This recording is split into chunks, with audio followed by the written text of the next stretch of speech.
Halo, Assalamualaikum warahmatullahi wabarakatuh. Selamat pagi, selamat siang, selamat sore, atau selamat malam untuk Pak Sugiman dan teman-teman semua yang sedang menyaksikan video presentasi kami pada kali ini. Perkenankan kami dari kelompok Kerajaan Mataram Islam kelas RPL Industri untuk menyampaikan presentasi mengenai materi yang terkait. Sebelumnya izinkan kami memperkenalkan diri kami satu persatu. Yang pertama ada saya sendiri, Raden Makdum Saputra dari absen ke-18. Lalu ada Nama saya Ferdian Abdillah, absen ke-8. Saya Naila Leana Utami, absen nomor 16, dan yang terakhir yaitu ada Tiara Nur Hakim, absen ke-24. materi yang akan kita bahas kali ini yaitu mengenai Kerajaan Mataram Islam. Submateri yang akan kita bahas diantaranya adalah latar belakang terbentuknya Kerajaan Mataram Islam, yang kedua raja-raja yang berpengaruh di Kerajaan Mataram Islam, yang ketiga kehidupan ekonomi, sosial, politik, dan budaya, serta masa kejayaan lalu keruntuhannya, juga yang terakhir kita akan membahas hasil peninggalan dari Kerajaan Mataram Islam. Kerajaan Mataram Islam merupakan salah satu kerajaan Islam terbesar yang ada di tanah air, khususnya di Pulau Jawa. Kerajaan ini termasuk kerajaan Islam terbesar di Jawa dan hingga kini masih mampu bertahan melewati masa-masa berakhirnya kekuasaan kolonial Belanda di Indonesia. Walaupun dalam wujud yang berbeda dengan terbaginya kerajaan ini menjadi 4 pemerintahan suatu raja, yaitu Kesultanan Surakarta, Kesultanan Yogyakarta, Purwonegaraan, dan Puro Pakualaman. Sebelumnya memang ada kerajaan-kerajaan Islam di Jawa, khususnya Jawa Tengah, yang lebih dulu berdiri seperti Kerajaan Demak dan Pajang. Namun sejak runtuhnya kedua kerajaan itu, Mataramlah yang hingga puluhan tahun tetap eksis dan memiliki banyak kisah serta mitos yang selalu menyertai perkembangannya.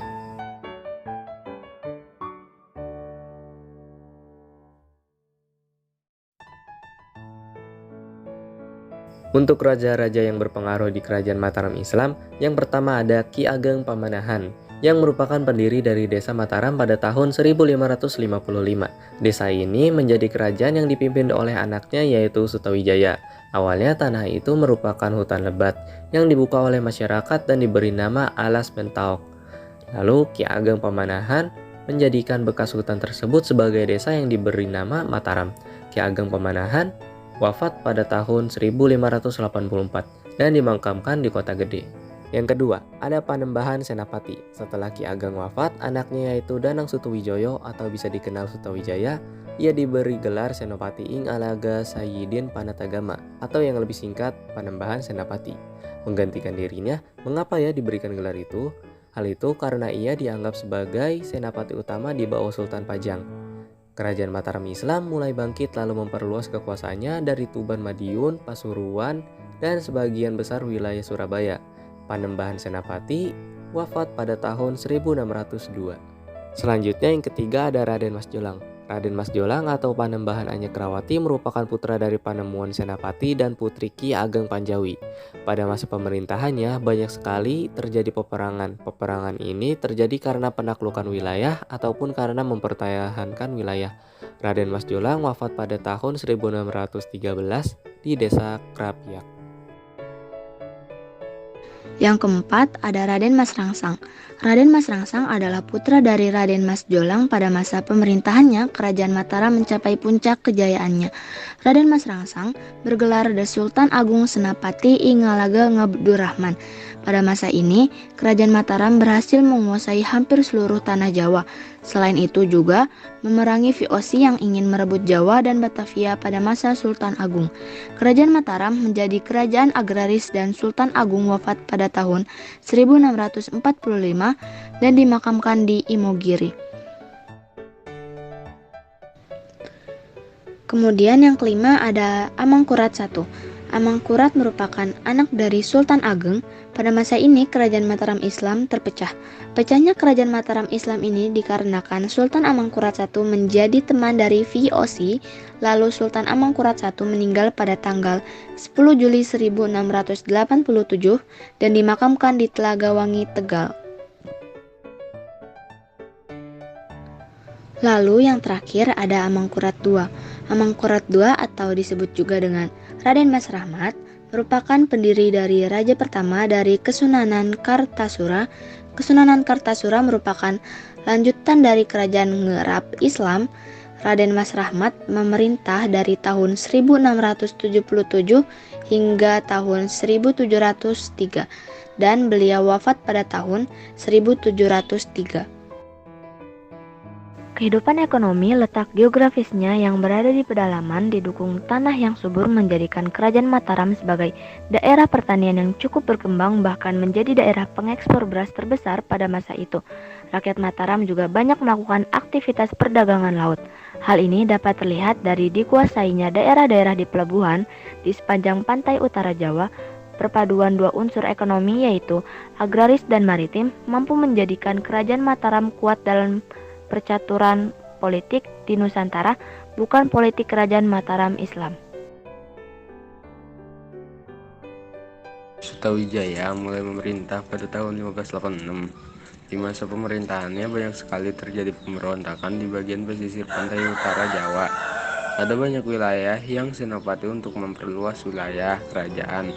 Hal ini dikarenakan penambahan senopati berhasil menundukkan wilayah sampai ke Surabaya, Madiun, Pasuruan, Ponorogo, Blambangan, Penarukan Galuh, dan juga 8 senopati selalu berusaha mencegah dan menentukan para bupati yang mempunyai niat untuk menentang dan juga lepas dari kerajaan. Di tahun 1995, daerah Galuh dan juga Cirebon berhasil ditaklukkan oleh Kerajaan Mataram Islam. Kehidupan sosial budaya pada masa pertumbuhan dan berkaitan dengan masa pembangunan, maka Sultan Agung melakukan usaha-usaha untuk meningkatkan daerah-daerah persawahan dan memindahkan para petani ke daerah Karawang yang subur. Di atas adalah kehidupan agraris, itulah disusun suatu masyarakat yang bersifat feodal. Para pejabat pemerintah memperoleh imbalan berupa tanah gerapan, sehingga sistem kehidupan ini menjadi dasar munculnya tuan-tuan di tanah Jawa. Pada masa kebesaran Mataram, kebudayaan juga berkembang, antara lain seni tari, seni pahat, seni sastra, dan sebagainya. Di samping itu, muncul juga kebudayaan kejawen yang merupakan akulturasi antara kebudayaan asli Hindu-Buddha dengan Islam. Lalu ada upacara grebek yang bersumber pada pemujaan roh nenek moyang.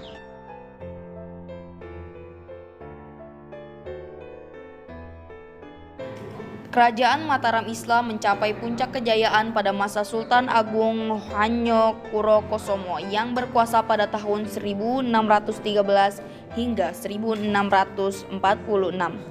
Bidang politik, Sultan Agung berhasil menyatukan kerajaan-kerajaan Islam di Jawa serta sebagai seseorang yang anti penjajahan.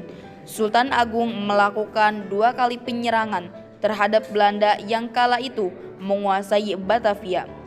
Walaupun kedua penyerangannya ini gagal, di dalam bidang ekonomi, Sultan Agung berhasil meningkatkan produksi hasil agraris serta mengembangkan sektor pelayaran dan perdagangan melalui penyatuan kerajaan-kerajaan Islam di Jawa.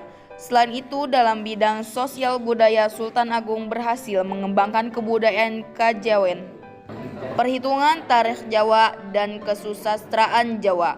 Sultan Agung berhasil mencapai kejayaan karena ia dianggap memakai konsep politik keagungan binataraan, yang berarti bahwa kerajaan Mataram Islam harus berupa ketunggalan, utuh, buat, tidak tersaingi, dan tidak terbagi-bagi. Adapun pada masa pemerintahan Sultan Agung, kerajaan Mataram berhasil menguasai wilayah Pulau Jawa kecuali Banten dan Batavia, Pulau Madura, dan daerah Sukadana di Kalimantan Barat. Namun pada akhirnya Mataram Islam pun mengalami keruntuhannya. Adapun penyebab dari keruntuhan kesultanan ini, terlebih sepeninggal dari Sultan Agung, ialah intervensinya kekuasaan asing di Mataram Islam yang terjadi pada masa Amangkurat I yang berkoalisi dengan VOC. Kemudian terjadi pertentangan antara keluarga pada tahun 1645 hingga 1677. hingga perpecahan terjadi di Mataram Islam dengan adanya Perjanjian Giyanti yang membagi kesultanan menjadi dua, yakni Kasuhunan Surakarta dan Yogyakarta. Kemudian disusul oleh Perjanjian Salatiga dengan pembagian wilayah juga di Mataram Islam, hingga pada akhirnya ketika terjadi pada tahun 1830 saat perang di Ponorogo berakhir, di mana seluruh kekuasaan di Surakarta dan Yogyakarta dirampas oleh Belanda. Peninggalan kerajaan Mataram Islam diantaranya adalah Tahun Saka.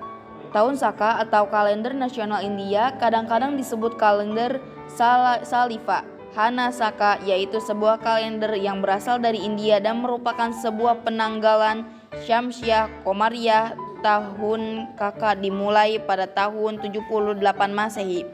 Lalu ada rumah kalang. Rumah kalangan adalah bangunan tempat tinggal orang kalangan bagian dari masyarakat Jawa yang tinggal di lingkungan Keraton Mataram dan hidup terpisah-pisah. Lalu ada bangsal dudel yang merupakan tempat berfungsi untuk para abdi dalam atau para juru kunci berjaga. Nah, lanjut ke peninggalannya. Kerajaan Mataram Islam yang lain yaitu berupa Masjid Agung dan Kue Kipo. Masjid Agung yang merupakan peninggalan kerajaan Mataram Islam bernama Masjid Gede Mataram. Masjid Gede Mataram merupakan masjid tertua di Yogyakarta, berlokasi di Kota Gede, Gapura. Gapura dari masjid ini berbeda dengan masjid yang lain. Bentuknya menyerupai tempat peribadahan umat Hindu atau Buddha. Bentuk gapura tersebut banyak yang menyebut sebagai rana atau clear, di mana ketika kita ingin masuk, kita harus belok ke kanan. Nah, itulah sedikit pemaparan mengenai Masjid Agung atau Masjid Gede Mataram yang merupakan peninggalan dari Kerajaan Mataram Islam. Sekarang kita akan membahas mengenai penjelasan dari Kue Kipo.